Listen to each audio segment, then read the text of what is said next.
Assalamualaikum dan salam sejahtera. Hari ini cikgu akan ajar berkaitan dengan putaran sebab ada permintaannya yang minta cikgu ajar putaran ya. Jadi masih tak ingat ataupun terlupa macam mana kita nak buat putaran. Okey. Cikgu terangkan ini sebab dalam tajuk gabungan penjelmaan nanti dia akan melibatkan translasi, pantulan dan putaran. Dan selalunya bab putaran inilah pelajar selalu membuat kesilapan. Okey, jadi di sini saya teruskan ya dengan memberikan contoh yang pertama yang ini, iaitu diberi ini adalah merupakan dia punya objeknya. Kita nak tentukan image ya di bawah putaran 90 darjah ikut arah jam pada titik -69. Jadi sudutnya 90 darjah. Okey, dan dia ikut arah jam. Penting ini ikut arah jam. Pada titik -69 ini adalah merupakan dia punya pusat putaran. Okey, ini pusat untuk putaran ini. Okey, jadi di sini yang pertama kita tandakan pusat itu -69. Jadi -6 untuk X, 9 untuk Y. Sini 9. Jadi di sinilah pusat putarannya yang saya dah tandakan ni. Okey, jadi langkah yang pertama ialah kita pilih bucunya. Okey, pilih bucu mana yang kita nak buat, iaitu katalah yang pertama yang ini, bucu yang di atas. Okey, jadi bucu yang di atas ini kita sambungkan ke sambungkan dia ke pusat putaran. Okey, buat macam tu. Kemudian 90 darjah ikut arah jam. Jadi kalau ikut arah jam bermaksud putaran kita kalau daripada ini ke sini, okey, macam tu. Jadi putaran kita kalau ikut arah jam ialah putaran dia ke bawah. Okey, ini laluan jam macam ni. Macam ni. Kalau lawan arah jam ke atas, pusingan dia ke sana. Okey, sekarang dia ikut arah jam, pusingan dia ke bawah. Kalau terlupa, awak boleh tengok jam lah. Jangan tengok jam digital pula. Tengok jam yang ada jarum tu, yang dia bergerak tu. Okey, kalau dia ikut arah jam, turun ke bawah sini dan sudutnya 90 darjah.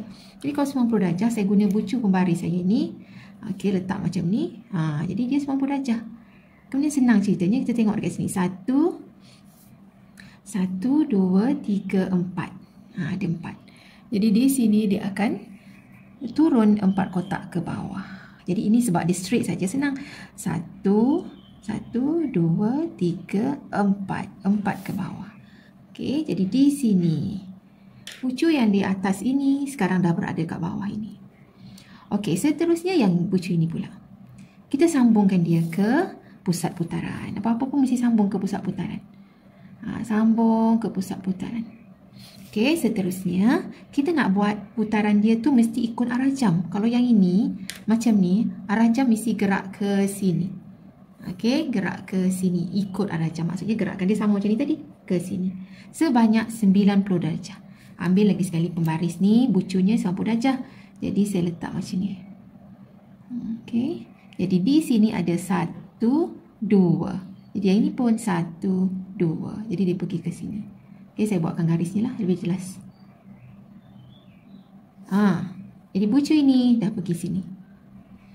Okey, jadi kita dah dapat dah 2. Dan yang terakhir yang bucu bawah sini. Okey, kita buat untuk semua sekali lah sebab supaya jelasnya nampak. Jadi saya buatkan bucu bawah sini, sambungkan. Alright, sambung. Okey. Jadi yang ini ambil, gerakkan dia sama ke sini. Okey, kemudian kita ambil bucu pembaris kita ni yang 90 darjah sebab dia sudut 90 darjah yang ni. Okey, guna bucu pembaris ni. Okey, buat 90 darjah. Kita dapat anggaran lah, maksudnya dia ke bawah. Okey, ke bawah sini. Okey, jadi kalau bucu ini nak senang kiranya macam ni. Okey, jadi di sini ada 2 ke atas ke atas 2, ke kiri 4. Okey, jadi yang ini pun samalah kita buat. Ke atas 2, ke kiri 4. Jadi dia akan terbalik. Kat sini 2, ke bawah 4. Ke kiri 2, ke bawah 4. Jadi kat sini. Okey, ataupun panjangnya sama. Jadi sambungkan ni. Jadi kita dapati sekarang objeknya dah turun ke bawah. Okey, jadi saya lukiskan. Okey.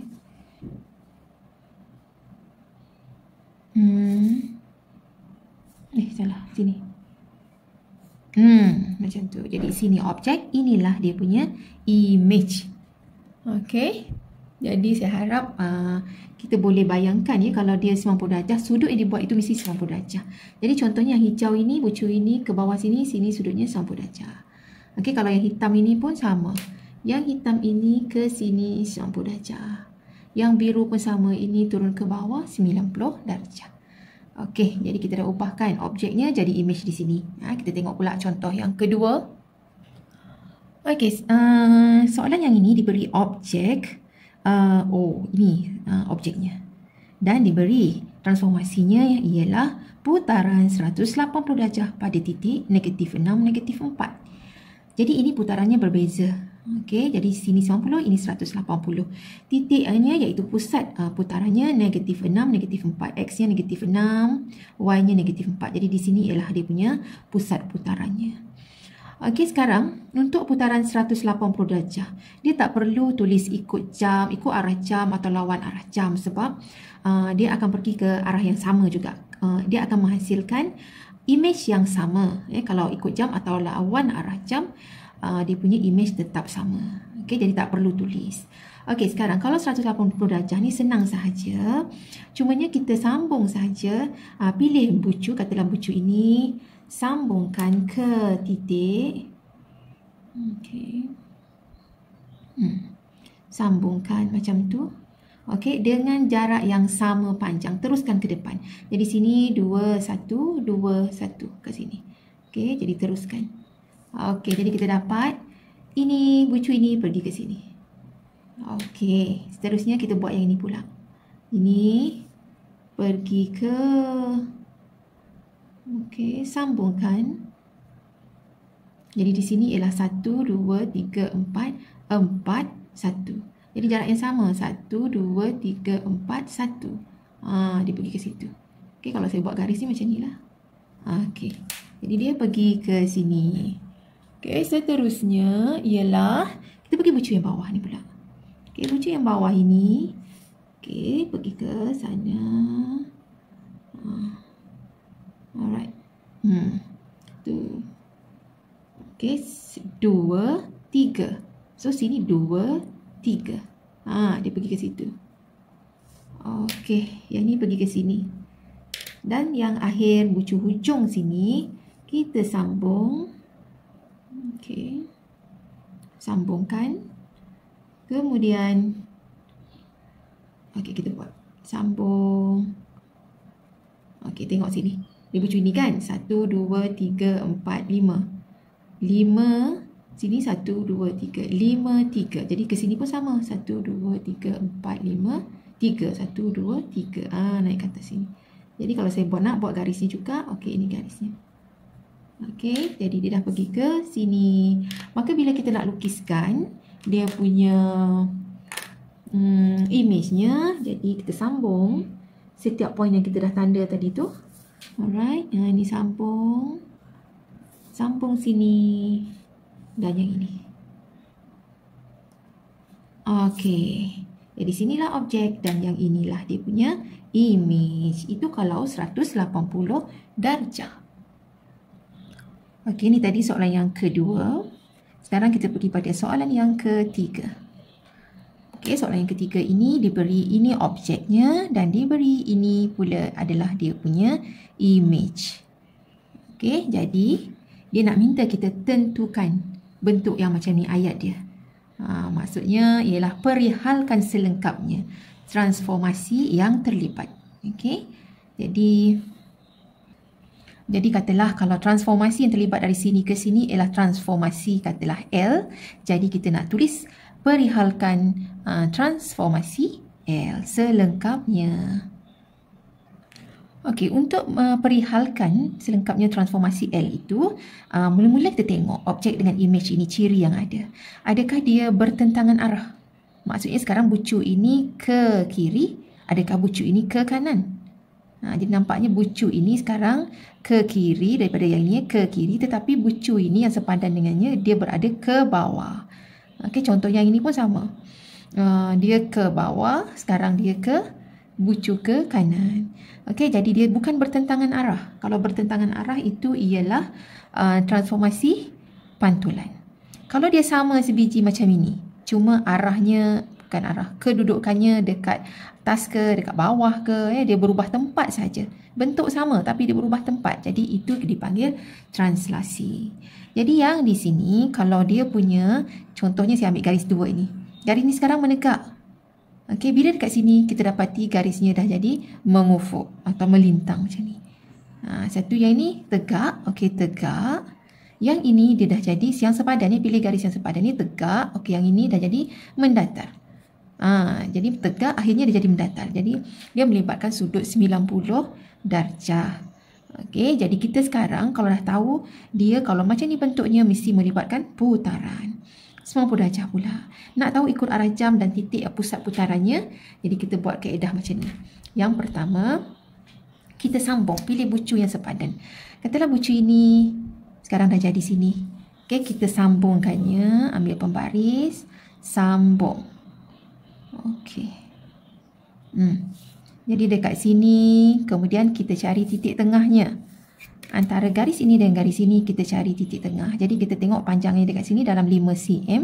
Ke titik tengahnya ialah di sini 2,5. Okey, kemudian kita ambil pensel, kena guna pensel ya. Jadi kita buatkan garis 90 darjah. Okey, ambil. Gunakan bucu pembaris kita ini untuk buat 90 darjah di sini, di titik tengah tadi. Okey, kemudian ambil ini. Betul-betul buat 90 darjah. Okey, buatkan garis putus-putus. Sambunglah ke bawah. Teruskan ke bawah. Macam tu. Okey, kita dah dapat satu garis yang membuat sudut 90 darjah. Selepas kita bahagikan dua. Mula-mula tadi apa? Bahagikan dua. Sambungkan garis ini. Lepas tu bahagi dua supaya sama panjang. Ni dengan ni. Dapatkan titik tengah. Lepas tu buat garis 90 darjah. Okey, itu satu. Kemudian kita ambil satu lagi yang menghubungkan antara keduanya itu. Okey, jadi sekejapnya. Jadi katalah yang ini kita pilih. Bucu yang mana nak pilih satu lagi? Bucu ini dengan ini pun boleh. Ini akhirnya jadi ini. Okey, jadi kita ambil pembaris, sambung. Ini senang. Kalau boleh pilih garis yang straight macam ni. Okey. Buat guna pensel. Macam tu. Kemudian kita tengok berapa kotak dia. Berapa cm? 1, 2, 3, 4, 5, 6, 7, 8. 8 cm. 8 bermaksud titik tengahnya berada pada 4. 1, 2, 3, 4. Dari sini titik tengah. Okey, titik tengah kat situ. Lepas tu ambil pembaris. Kita buat garis 90 darjah macam tadi juga. Kita ambil, buat garis 90 darjah. Straight, lurus. Macam tu. Ini tadi 90 darjah, yang ini pun 90 darjah. Dengan titik tengah. Sambungkan objek key image, dapatkan titik tengah, buat garis 90 darjah. Okey, kemudian kita dapati dia kedua-duanya itu dia bersilang di satu tempat. Di sini dia bersilang. Okey, itulah dia punya pusat putaran. Okey, nak tahu berapa sudutnya, jadi saya ambil okey, di sini kita sambungkan objek bucu ini jadi kat sini. Okey, sambungkan ke pusat putaran. Okey, sambung. Macam tu. Pergi ke sini. Buat satu cukup lah. Macam tu. Jadi sudutnya dah jelas lah. Saya gunakan bucu pembaris saja. Sudutnya dah jelas di situ. Iaitu 90 darjah. Okey ni. Nampak? Sebab bucu pembaris ni 90 darjah. Nampak ni 90 darjah. Okey. Kemudian jadi sudut sini 90 darjah. Nak tentukan dia ikut arah jam atau lawan arah jam, kita tengok. Jadi yang ini tadi objek, mestilah objek menuju ke image. Objek ke sini menuju ke image ke sana. Okey, kalau ke bawah tadi dia ikut arah jam, sekarang putaran dia macam ni. Ini putar macam ni. Dari pukul 7 pusing sampai jadi pukul 4. Jadi dia lawan arah jam. Jadi bila kita nak perihalkan selengkapnya putaran tersebut, ialah kita tulis dia sebagai putaran. Okey, mesti ada putaran 90 darjah. Okey, tadi kita dah tunjuk dia 90 darjah. Okey, lawan jam ke arah jam ke bergantung kepada sini. Nak panah tadi daripada objek ke image, arah dia macam tu. Okey, jadi lawan arah jam.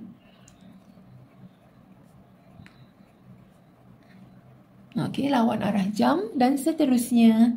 Kita mesti ada pada titik mana? Iaitu nak nyatakan pusat ini. Pada titik. Okey, nak untuk nyatakan titiknya titik apa? Kita tengok ini. Tengok X-nya dulu. X-nya ialah 6. Jadi 6. Tengok Y-nya pula ke sini 8. Jadi itulah dia pusat putarannya. Jadi bila kita tulis macam ni, barulah lengkap. Untuk 90 darjah mesti ada lawan jam ataupun ikut arah jam. Kemudian mesti ada titiknya, iaitu pusat putaran dia. 6, 8. Okey, jadi selesai untuk nombor 3. Kita dah pun perihalkan transformasi berkenaan. Ini ialah transformasi L. Okey. Okey, soalan yang keempat sekarang. Okay, yang ini. Diberi ini objeknya, bentuk segitiga. Dan yang ini image-nya. Jadi kita nak perihalkan. Jadi katalah dekat sini dari O ke I ini melibatkan transformasi J. Jadi kita nak perihalkan selengkapnya transformasi J. Okey. Jadi di sini yang ini kita tengok yang ini objeknya, kita pilih satu sisi yang bawah sini. Yang bawah pula, yang sebelah kanan ini. Yang tegak. Okey, yang tegak. Okey, yang tegak. Okey, tegak. Yang ini tegak. Akhirnya dekat sini dia jadi melintang. Okey, mengufuk macam ni. Dari tegak dia jadi mengufuk macam tu. Okey, jadi yang ini melibatkan sudut 90 darjah. Okey, jadi dia bukanlah pantulan, dia bukanlah translasi. Jadi dia bila 90 darjah saja, dia adalah putaran. Cuma kita nak tahu kalau putaran mesti ada sudutnya, mesti ada lawan arah jam ke, ikut arah jam ke, kan kemudian kita mesti tahu pusat putarannya. Okey. Jadi yang pertama langkah kita ialah kita sambungkan objek dengan image. Jadi objek ini kat sini, bucu, saya pilih bucu ini. Bucu ni sekarang dia jadi sini. Jadi saya sambungkan. Ambil pembaris, sambung. Buat garis putus-putus dengan pensel. Okey, sambung. Okey, kemudian kita cari titik tengahnya. Titik tengahnya dekat sini ialah, sini ada 1, 2, 3, 4 kotak. Jadi 1, 2. Di sini titik tengah. Kita kemudian ambil pembaris, buat sudut 90 darjah. Kita dapat titik tengah, ambil pembaris, buat sudut 90 darjah. Okey. Ni ke atas, lalu titik tengah ni. Okey, buat garis putus-putus. Okey, teruskan ke bawah. Okey, kemudian kita pilih satu lagi. Okey, satu lagi ialah katalah yang ini. Jangan pilih yang sama, nanti kan dia jadi garis selari. Nanti sama pula dapat atas yang ini. Okay, saya pilih satu lagi yang ini. Okay, katalah yang ini pergi sini. Okay, ambil pembaris, sambung. Okay, kemudian cari titik tengah. Okay, nak tengok dia berapa cm. Okay, berapa cm dari sini ke sini? 8,5. Jadi lebih kurang ada ada lebih kurang 4 cm, 4,5 cm. Okey, jadi 1, 2, 3, 4. Jadi setengah tu kat sini. 4,5 cm tu di sini. Okey, jadi kemudian kita ambil pembaris lagi sekali, buatkan sudut 90 darjah. Okey. Lalu kat sini, lalu kat titik tengah tadi. Buat garis putus-putus. Nak sambung teruskan ke sini pun boleh. Okey, macam tu. Jadi kemudian garis yang pertama, yang 90 darjah yang pertama tadi dengan garis 90 darjah yang kedua, dia bertemu di satu tempat. Kita pilih titik yang betul-betul terletak, iaitu pada integer yang tepat lah. Okey, biasanya langsung SPM macam tu. Okey, jadi yang ini anggaran sahaja. Jadi kita dapati dia bertemu di sini. Okey, kemudian kita cek betul ke tidak. Okey, jadi kita ambil objek ni tadi. Ambil objek ni. Okey. Bucu sini sambungkan. Okey, bucu ini sekarang pergi ke sini. Okey, sambung. Okey, jadi kita letak baris betul tak 90 darjah? Test lah. Dah tu kita test. Oh, betul 90 darjah. Okey, jadi ini confirm dia punya pusat putaran dia. Okey, kemudian sudutnya 90 darjah. Nak tentukan lawan jam ke arah jam ke? Kita tengok dari objek, ini objek. Dari objek dia macam ni. Putarannya pusing ke sana. Dari jam itu, kalau jam itu katalah sini pukul 4, kita pusing dah jadi pukul 7. Contoh. Jadi dia ikut arah jam. Gerakkan dia macam tu. Dari objek pergi ke image, pusat kat sini. Jadi gerakan dia macam ni. Jadi dia ikut arah jam. Cara penulisan jawapan ialah kita tulis putaran. Okey, putaran. Transformasi J ialah putaran. Berapa darjah tadi? 90 darjah. Arahnya ialah apa? Ke sini. Ikut arah jam. Ikut arah jam. Okey, kemudian pusatnya di mana? Di sini. Okey, tulis pada titik. Okey, pada titik berapa? Ini kena tengok X-nya dulu. Okey, X-nya sini iaitu 5. Dan Y-nya, tengok rujuk paksi Y-nya kat sini. -1. Okey, jadi barulah kita punya jawapan tu lengkap. Putaran 90 darjah ikut arah jam pada titik 5 -1. Okey, jadi saya rasa saya dah tunjukkan contoh untuk yang 90 darjah dan juga yang 180 darjah serta bagaimana nak menentukan pusat putaran apabila diberi objek dan juga image untuk kita perihalkan selengkapnya sesuatu transformasi yang berkaitan dengan putaran. Okey, jadi saya harap anda semua dah pun faham. Dan jangan lupa untuk like dan subscribe serta share dengan kawan-kawan. Ya, jadi kalau kita dah faham, kita terangkan kepada kawan kita. Jadi dia akan lebih mengukuhkan lagi ingatan yang kita ada. Okey, sampai jumpa di video yang akan datang.